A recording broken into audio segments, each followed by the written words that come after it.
Сәлем достар. Бүгінгі видеода мен сіздерге осындай двуспалканың стандарт өлшемін көрсететін боламын. Яғни екі кісілік көрпе жастықтың тысын пішудің матаның шығынын қанша кететінін есептеп сызба ретінде түсіндіріп көрсететін боламын. Достар, міндетті түрде менің каналыма тіркеліп қоңырауды басуды ұмытпаңыздар, алдағы жаңа видеоларды жіберіп алмау үшін. Ондайша біз бастаймыз. Көрпе жастықтың матасы әрдайым бізде енді болып келеді, яғни 2 метрден жоғары болады. Мына жерде мысалы 2-де 2-ні алайық. 2-де 2 деген матаны сатып алдық. Бұл ені. Мына жерде бізге пододеяльник тігу үшін мына жерде мен 1-де 90, 1-де 90-дан 2 алдым. Неге? Өйткені бізде матамыз жуылмаған болса, ол яғни бізге усатқы береді, матамыз отырып қалады, тарылып қалады. Сондықтан мына жерде 1-де 90, 1-де 90 деп алып отырмын. Ол дайын күйінде бұл 1-де 80 болып шығуы да мүмкін, өйткені ол кішкене отырады. Одан кейін міне мына жерде матамызды осылайынан ұзыннан аламыз. Мына жер бізде бүктелген жер. Мынау былай бүктеледі. Мынау пододеяльник, яғни көрдіңіздер ме? Мынау былай бүктеледі. Мынау ортасы.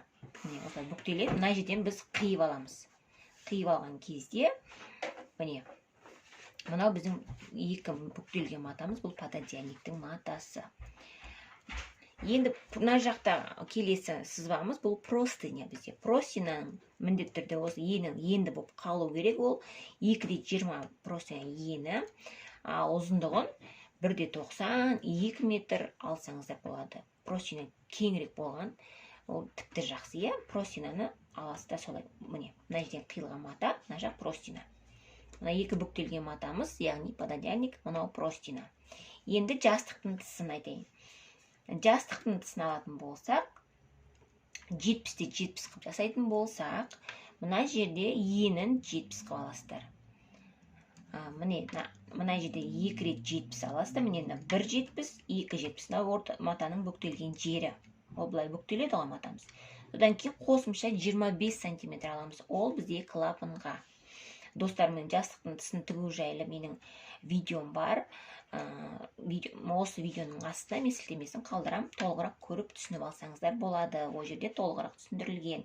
Мен мына жерде сіздерге екі кісілік не бойынша қосымша айтып кетейін деп отырмын. Екі кісілік көрпе жастықпен бірге. Одан кейін мына жерде клапанға 25 см аласыздар. Бұл жерде менің мысалы көрпе жастығыма 70-те 70 артығымен жетіп тұр, жастығыма мысалы ше. Егер сіздер жастықтарыңыз үлкендеу болса, мына жерде 80 қып алсаңыздар да болады.